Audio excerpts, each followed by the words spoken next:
Once upon a time, on a busy street called Sunset Strip in Hollywood, there stood a small building that would one day become legendary. But in 1964, it was just a quiet little nightclub, painted black, with tiny lights twinkling like stars around its entrance. The building itself had quite a history.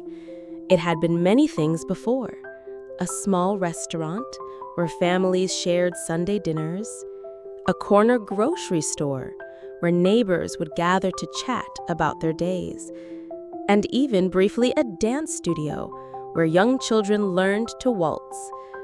Each previous incarnation had left its own gentle spirit in the walls, creating an atmosphere that felt both cozy and full of possibility. The club had red velvet curtains that hung like royal robes, soft to the touch and deep as ruby gems. Small round tables were scattered throughout the intimate space, each one polished to a warm shine where people would sit and listen to music while sipping their drinks from delicate glass cups that caught the light like dewdrops. The stage was barely big enough for 4 musicians, and the ceiling was so low that tall drummers had to duck when they walked across the room. But somehow, this only made everything feel more magical, like being inside a jewelry box where every sound was precious. The wooden floor creaked gently underfoot, each board worn smooth by decades of dancing feet and pacing dreamers. Behind the bar, bottles of all shapes and sizes lined shelves like colorful sentinels, their contents catching the warm amber light that filled the room each evening. A small kitchen in the back served simple sandwiches and warm soup that smelled like comfort and home. But the owner of this little club, a kind man with big dreams and gentle eyes that crinkled when he smiled, believed that something special could happen here. He had traveled the world in his younger days, visiting famous music venues in Paris and London and New York City, collecting stories and inspiration like some people collect seashells. He would stand at the back of the room each night, his hands clasped behind his back, watching the empty stage with the patience of a gardener waiting for seeds to sprout, imagining the music that might one day fill the air. "Every great story starts small," he would whisper to himself, his voice barely audible above the distant hum of traffic on Sunset Strip. Even the mightiest oak tree begins as a tiny acorn, and every symphony starts with a single note played by someone brave enough to break the silence. He had painted the walls himself, choosing a warm charcoal black that made the space feel like a cozy cave where secrets could be shared and dreams could unfold safely. During quiet afternoons, he would polish the tables and arrange the chairs just so, each placement deliberate and full of hope. He installed the small lights around the entrance himself, standing on a wooden ladder and carefully positioning each bulb so they would twinkle like earthbound stars, calling to wandering souls who might need a place to land. The neighbors on Sunset Strip didn't pay much attention to the little club at first. There were bigger, flashier places nearby, with neon signs that buzzed and flickered through the night, famous names in bold letters, and doormen in fancy uniforms. The big clubs had velvet ropes and guest lists and photographers who captured the glamorous people coming and going. But sometimes the most magical things happen in the quietest corners, where dreams have room to grow without the pressure of spotlights and expectations. Local shopkeepers would nod politely to the club owner when he passed by during his daily walks to buy flowers for the small vases on each table. The elderly woman who ran the flower stand always saved him the most beautiful blooms, small daisies, delicate roses, and sprigs of baby's breath that looked like captured clouds. "For luck," she would say with a knowing wink, sensing that he was nurturing something special. As the sun set each evening, painting the sky in shades of orange and pink and purple, the little club would open its doors with a gentle chime from the small brass bell above the entrance. The owner had found that bell at an antique shop, and the shopkeeper had told him it once hung in a European cathedral, blessing all who heard its sweet song. A few curious souls would wander in, drawn by the warm lights spilling onto the sidewalk and the promise of something different, not knowing they were about to witness the beginning of something extraordinary.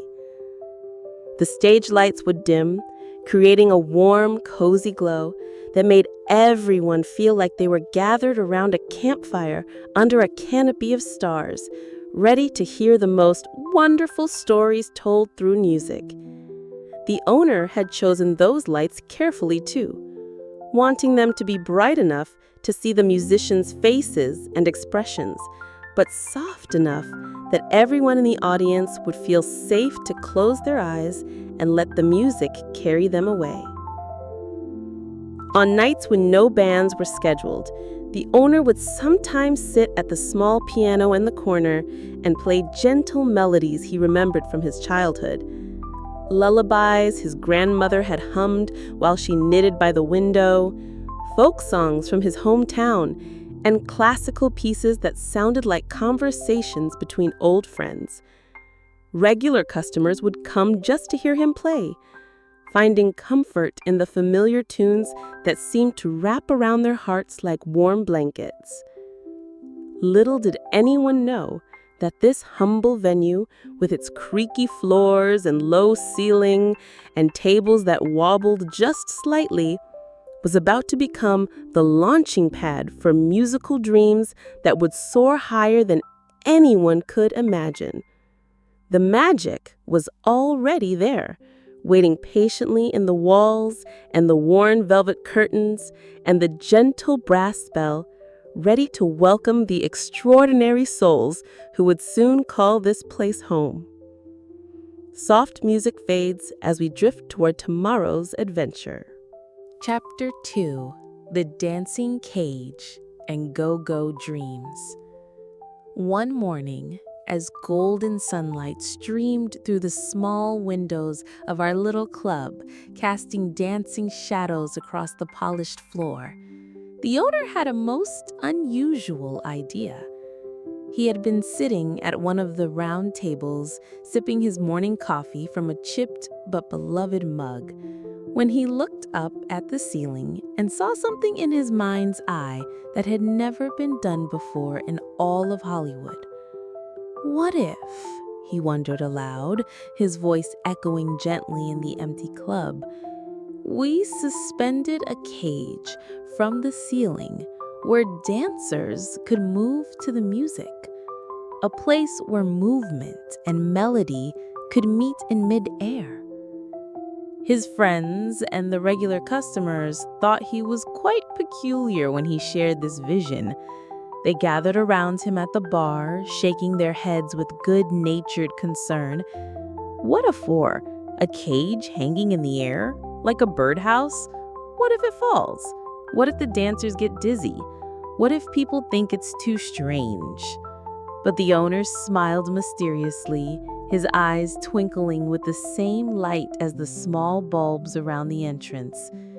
He had visited Paris, France the previous summer, wandering the cobblestone streets and discovering hidden treasures in every arrondissement.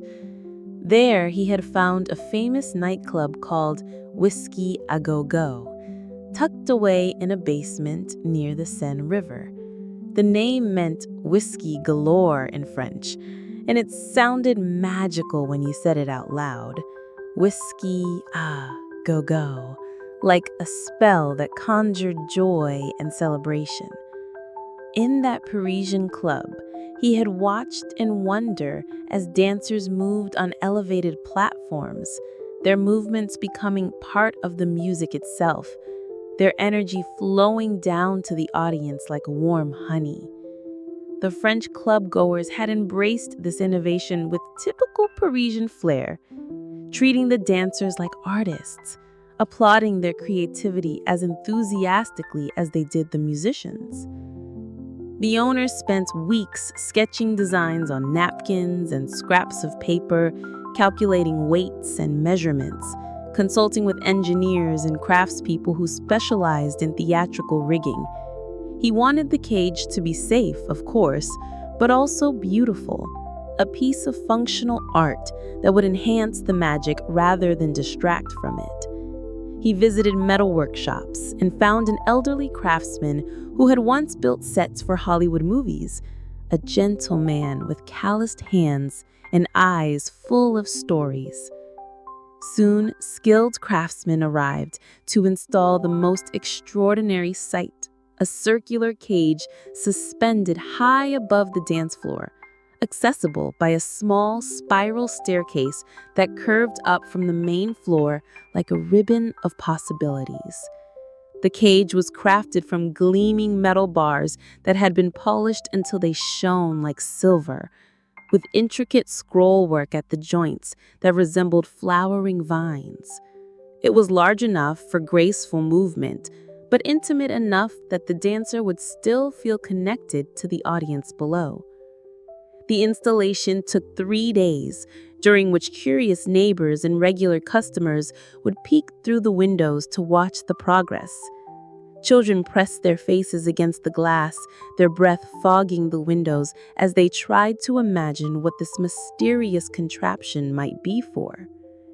The local newspaper even sent a photographer, though the owner politely declined to be interviewed, preferring to let the cage speak for itself once it was ready. The spiral staircase was a work of art in itself, each step carefully designed to be the perfect height and depth for someone carrying the rhythm of music in their body. The owner had insisted on a railing that was both sturdy and graceful, covered in soft leather that felt good to the touch. At the base of the staircase, he placed a small sign that read simply, "Where movement becomes music and music becomes flight." The first go-go dancer was a young woman named Celeste, with flowing hair the color of autumn leaves and eyes that sparkled with mischief and wonder. She had moved like she was painting pictures in the air with her whole body, each gesture deliberate yet spontaneous, as if she were having a conversation with invisible friends who understood the language of motion. When the music played, she would climb the spiral staircase with the dignity of a queen ascending to her throne, her movements already beginning to match the rhythm before she even reached the cage. Once inside, she would sway and spin, her movements telling stories without words, stories of freedom and joy, of dreams taking flight, of the eternal dance between earth and sky. "Look how the music moves through her," audience members would whisper and wonder, their voices hushed with reverence. "She's not just dancing to the songs, she's dancing the songs before we even fully hear them. She's showing us what they look like when they become alive." The cage became a beacon of creativity, spinning slowly on its carefully engineered bearing system as the dancers, for soon there were others who joined Celeste, expressed the joy and energy of each musical performance. The rotation was barely perceptible, just enough to give the audience different angles and perspectives, like watching a living sculpture that revealed new facets of beauty with each gentle turn. During the day, when the club was closed and Sunset Street was quiet, children who walked by with their parents would point up at the empty cage and imagine fairy tale princesses dancing among the clouds, or magical birds that had been temporarily trapped in golden cages but would soon be set free to soar. The afternoon sun would stream through the windows and cast intricate shadows of the cage's scrollwork across the floor, creating patterns that looked like music made visible. As word spread about this magical dancing cage, more and more people began to visit the little club. They came not just to hear music, but to witness this new form of artistic expression that made everyone feel like they were part of something special, something that had never existed in quite this way before. Couples would request tables with the best view of the cage, and solo visitors would position themselves where they could see both the musicians and the dancer, watching the conversation unfold between sound and movement. The go-go dancers became storytellers in motion, their movement helping the audience feel every beat and every melody in their hearts. Each dancer brought their own personality and style to the cage. Some moved with fluid grace like water, others with sharp precision like lightning, and still others with earthy sensuality like growing vines. But all of them understood that they were not just entertainers, they were translators, helping to bridge the gap between what the ears heard and what the soul felt. And so, the Whisky A Go-Go earned its name, becoming a place where music and movement danced together in perfect harmony, where the impossible became possible, and where dreams learned to defy gravity, one gentle revolution at a time. The gentle swaying motion of the cage rocks us softly toward sleep. Chapter 3: 4 Young Musicians and Their Big Break.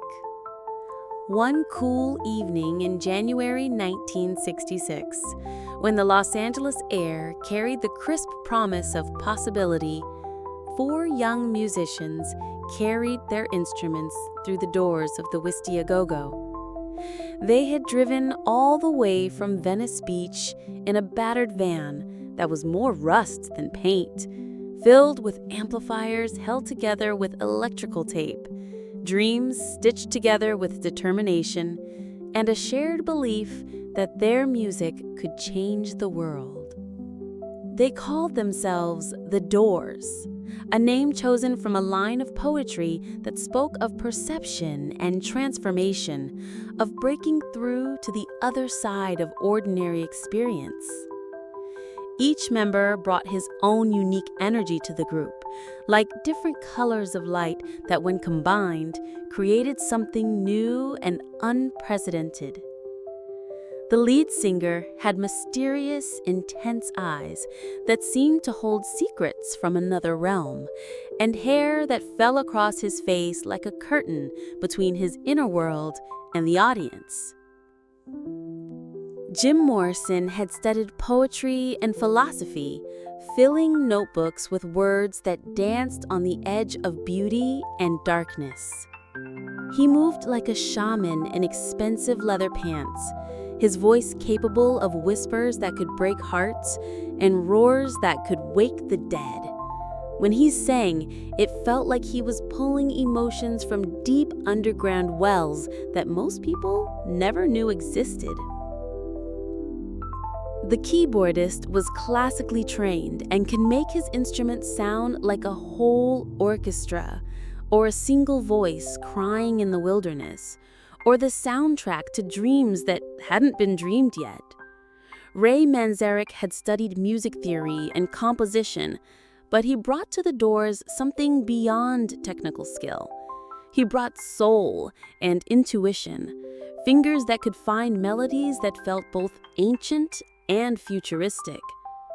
His keyboard became the foundation upon which the others built their sonic cathedrals. The guitarist had gentle hands that could coax the most beautiful sounds from his strings, whether he was creating delicate melodies that sounded like butterflies landing on flower petals, or driving riffs that felt like motorcycles racing through canyon winds. Robbie Krieger had learned to play by listening to flamenco guitarists and blues masters, absorbing techniques that he then twisted into something uniquely his own. His guitar work was like fine embroidery on the fabric of their songs. And the drummer kept the heartbeat of their music steady and strong, his rhythms providing the pulse that allowed the others to take flight. John Densmore had studied jazz and understood that the best drumming was like the best conversation, knowing when to speak and when to listen, when to drive the energy forward and when to pull back and create space for magic to happen. These four friends had been practicing together in Jim's small apartment and later in a garage in Venice Beach, writing songs about doors opening to new possibilities, about light breaking through darkness, about the strange beauty found in broken places, and about the magic that happens when people dare to be different.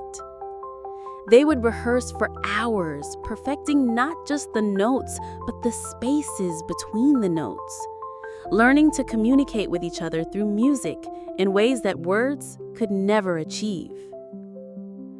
Their early songs were like nothing anyone had heard before. Part rock and roll, part poetry reading, part ancient ritual, part modern prophecy. Jim would arrive at rehearsals with scraps of paper covered in verses about lizard kings and crystal ships, about riders on the storm and people who were strange. The other three would take these fragments of poetry and weave musical settings around them, creating sonic landscapes that matched the mysterious territories Jim's words explored. "We don't sound like anyone else," Jim would say during their late-night discussions about music and meaning, his voice soft but certain. "Maybe that's exactly what the world needs right now. Something it's never heard before, something that shows people there are more ways to be alive than they ever imagined." They had been trying for months to get a steady gig at a decent club, playing small venues and fraternity parties, anywhere that would have them. They'd been turned down by bigger clubs who said their music was too strange, too dark, too different from what people expected. But the owner of the Whisky had heard something in their demo recording that spoke to his own belief in the power of the unexpected. Night after night, they would arrive early at the Whisky, long before their own scheduled performance times, carrying their instruments and their dreams through the same door that countless other hopefuls had walked through.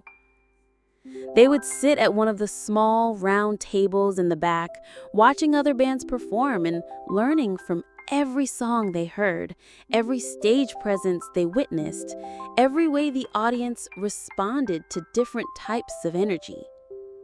They would scribble lyrics on napkins between sets, Jim's handwriting flowing like water across the white paper, capturing images and ideas that seemed to come from the depths of his subconscious. Ray would hum potential melodies under his breath, his fingers tapping out chord progressions on the table's surface. Robbie would close his eyes and visualize guitar parts that could complement Jim's vocal rhythms. And John would feel the pulse of the room, understanding how different rhythms could make people move and feel. The club's owner noticed how dedicated they were, how they treated every performance, their own and others, like a masterclass in the art of musical communication.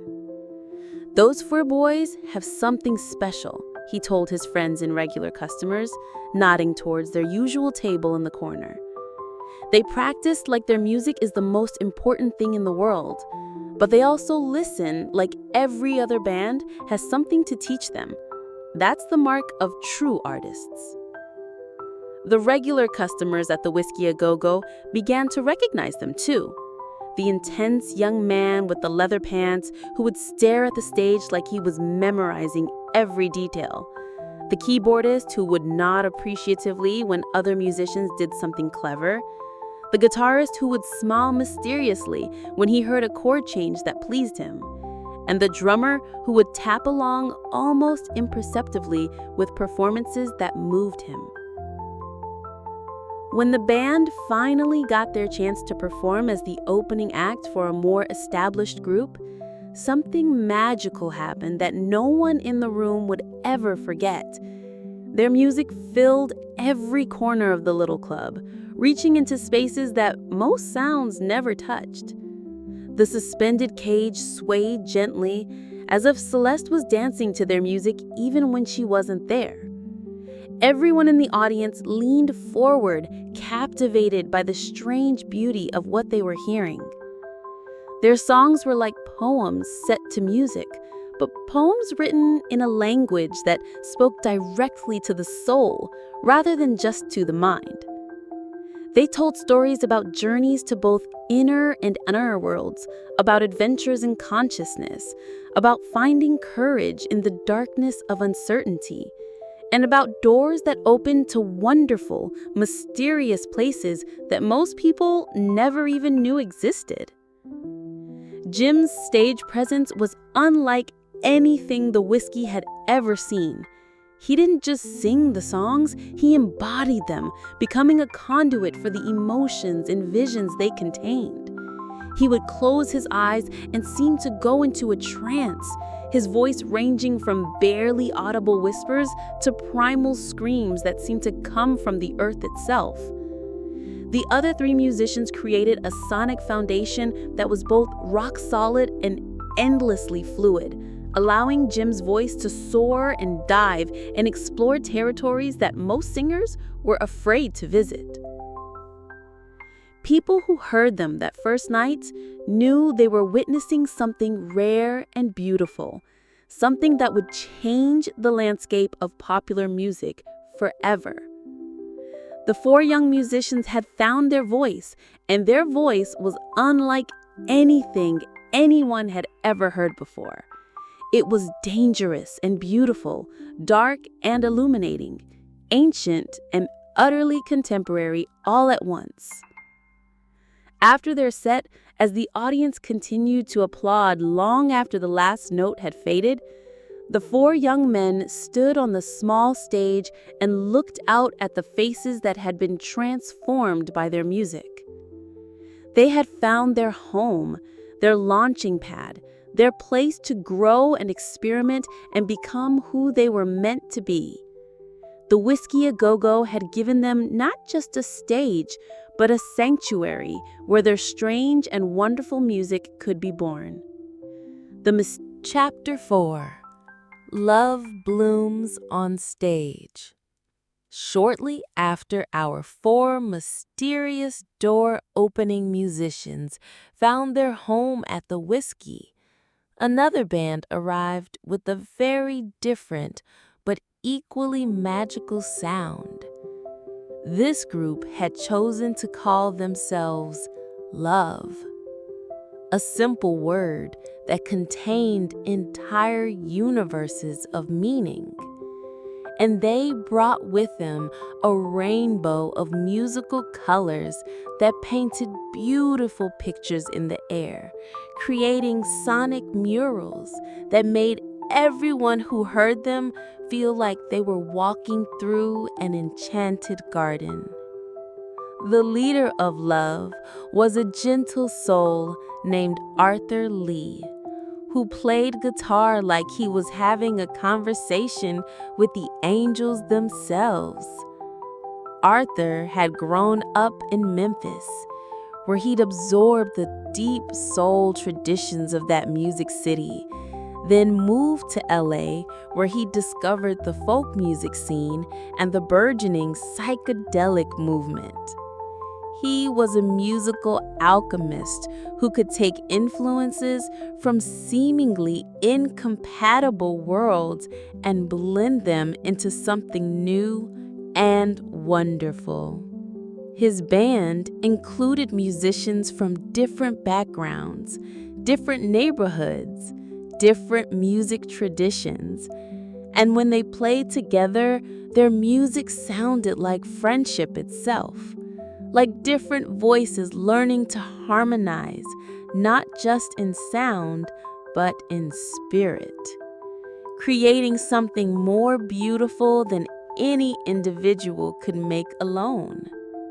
His band included musicians from different backgrounds, different neighborhoods, different music traditions. And when they played together, their music sounded like friendship itself, like different voices learning to harmonize, not just in sound, but in spirit, creating something more beautiful than any individual could make alone. Their songs had titles that read like poetry. My Little Red Book, 7 and 7 Is, A House Is Not a Motel, and more again. Each song was like a small novel, full of characters and situations that felt both fantastical and deeply real. Arthur's lyrics painted pictures of Los Angeles as a magical city where anything could happen, where love could bloom in the most unexpected places, where strangers could become family, and where dreams could become reality if you believed hard enough and loved deeply enough. The arrangements were intricate and beautiful, with strings weaving in and out of each other like dancers in a ballet that had been choreographed by someone who understood that music was not just sound, but emotion made audible. Strings would appear and disappear like morning mist. Horns would punctuate lyrics like exclamation points made of gold. And percussion would create rhythms that felt like the heartbeat of the city itself.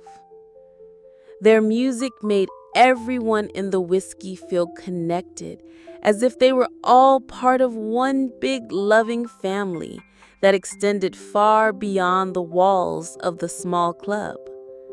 Strangers would smile at each other during the songs, recognizing something in each other's faces that the music had awakened. Couples would hold hands a little tighter, remembering not just why they had fallen in love with each other, but remembering how to fall in love with the whole world again. Music is love made audible, Arthur would say between songs, his eyes twinkling like stars reflected in a peaceful lake. When we play together, we're sharing the best parts of our hearts.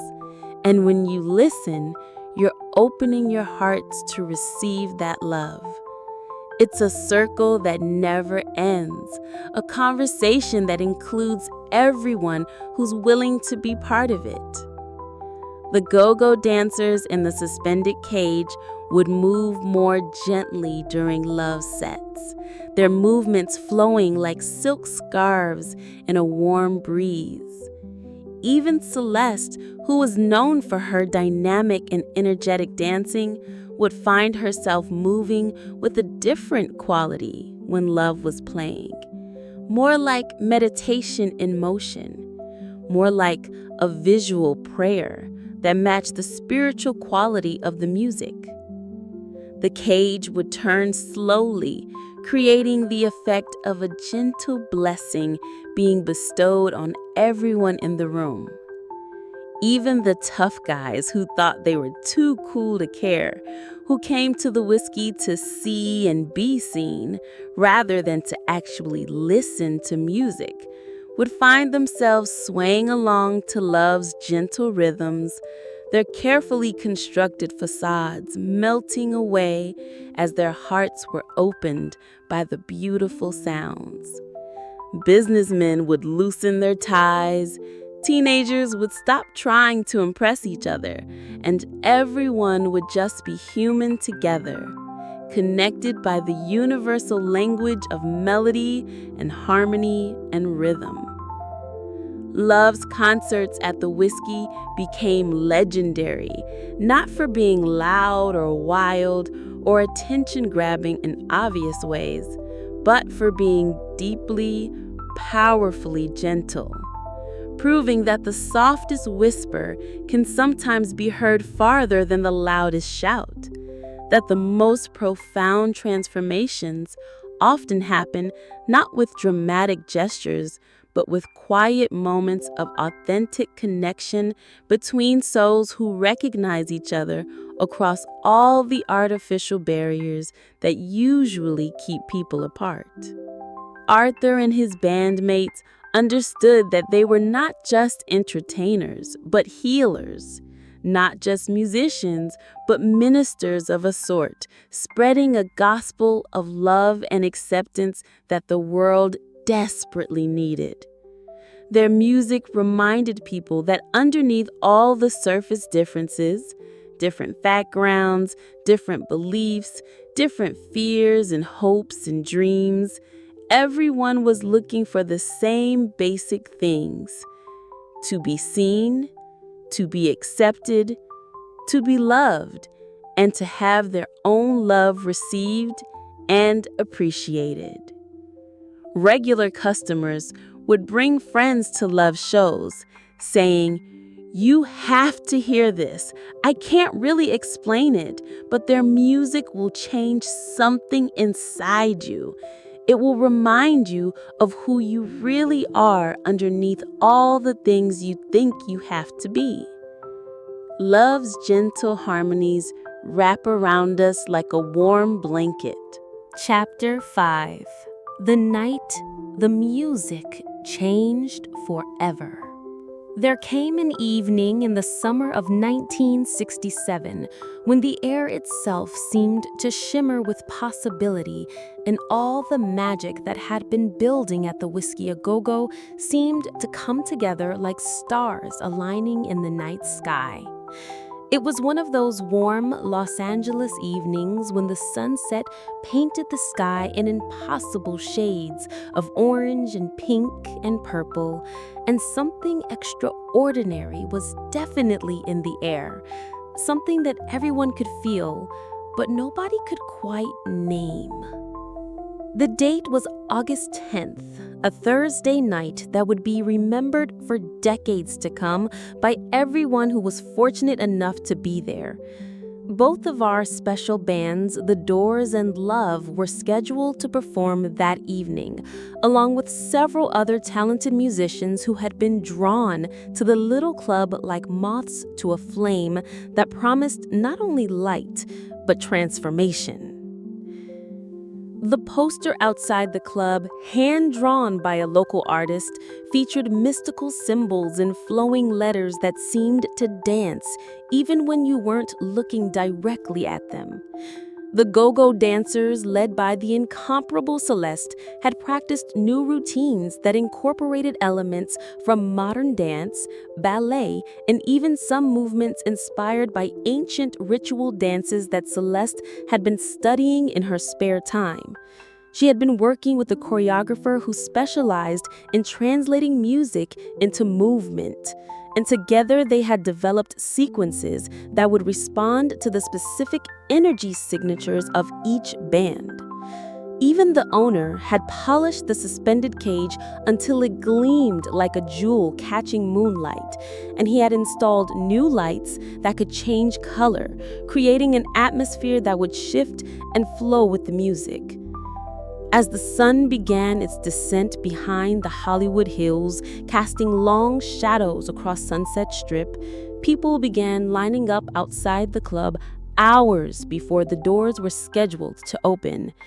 Word had spread throughout Los Angeles that something special was happening at the Little Black Club, carried by whispered conversations in coffee shops, scribbled notes passed between friends, and the kind of underground telegraph that connects people who are hungry for authentic artistic experience.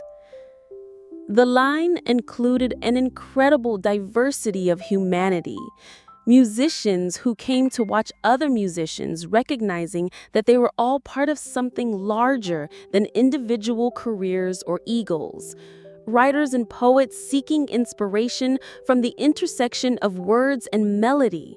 Photographers hoping to capture images that would somehow convey the magic they could feel building in the air. and dreamers of all ages who had simply been called by something they couldn't explain but trusted enough to follow. There were teenagers who had saved their allowance money for weeks to buy tickets, older folks who remembered when jazz was the rebellious music that shocked their parents, college students who were beginning to understand that the world was changing in fundamental ways and that music was one of the primary vehicles for that transformation. And working people who had finished their shifts and come directly to the club still wearing their uniforms, knowing that something important was happening that they didn't want to miss. The doors opened at 7 p.m. and people filed into the club with a reverence usually reserved for sacred spaces.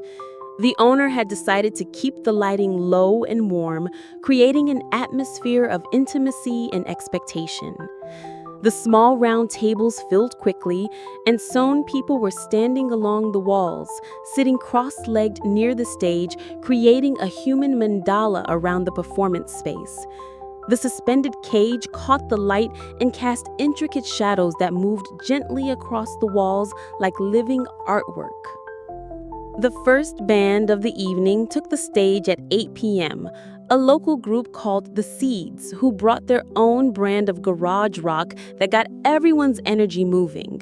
They played with such passion and commitment that the walls themselves seemed to vibrate with joy, and the audience responded with enthusiasm that bordered on ecstasy.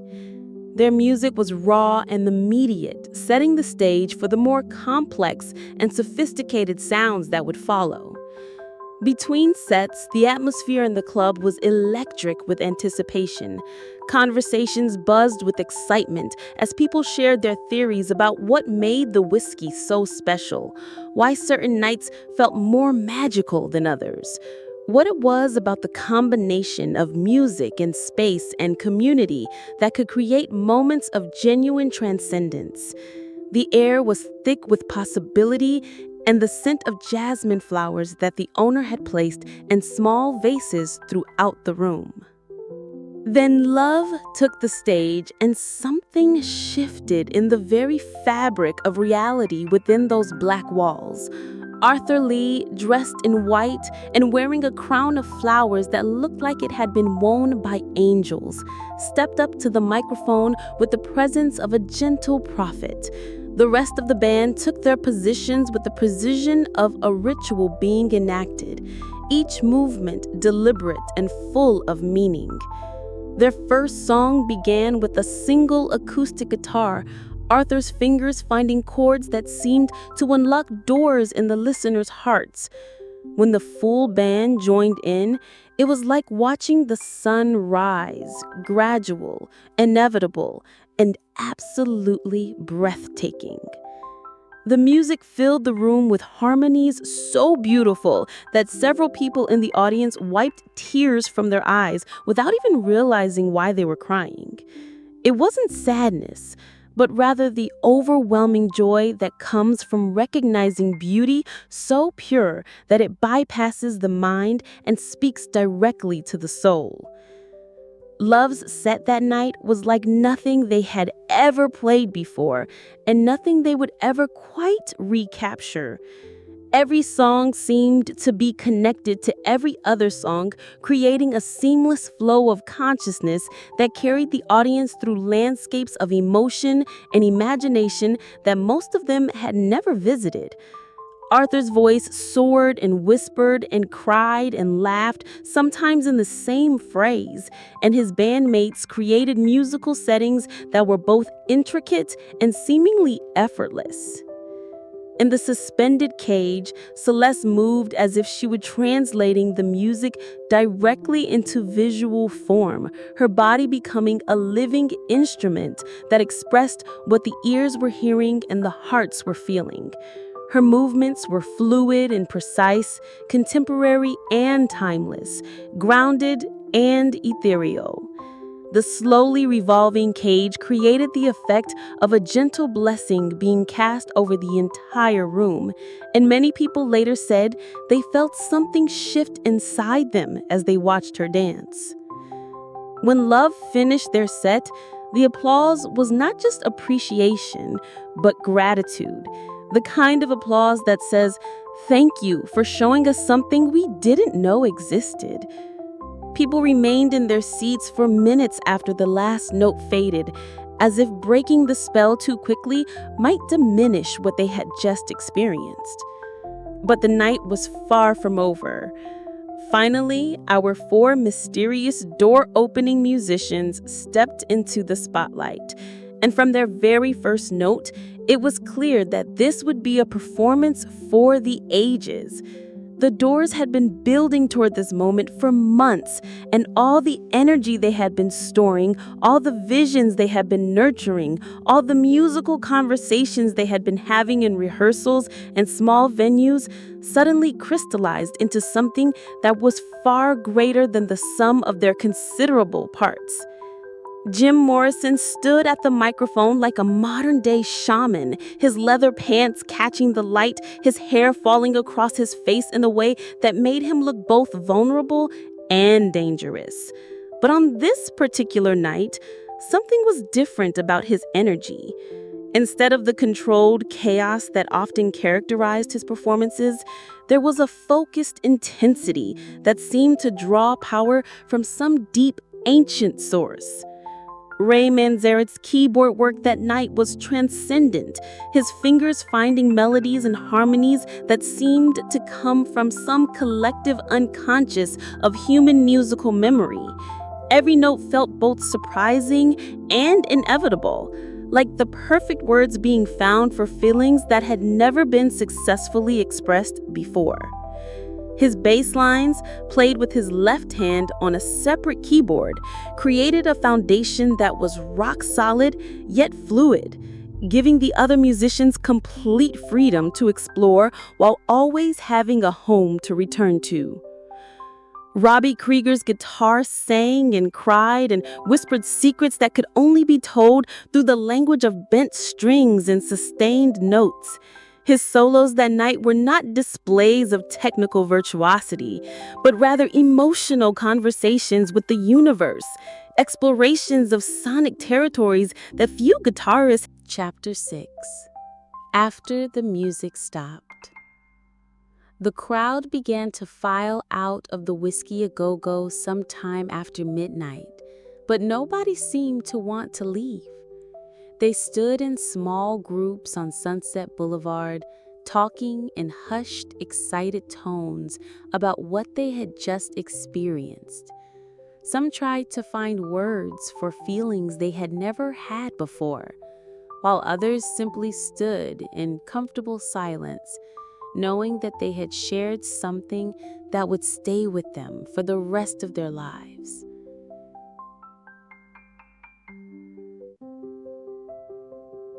Arthur Lee emerged from the club looking like a gentle prophet who had just delivered an important message to exactly the right people at exactly the right moment. The crown of flowers in his hair caught the streetlight, and several people approached him just to say thank you, not for the performance exactly, but for something larger and less definable. Love had not just played music that night. They had created a sonic landscape that allowed people to visit parts of themselves they didn't know existed.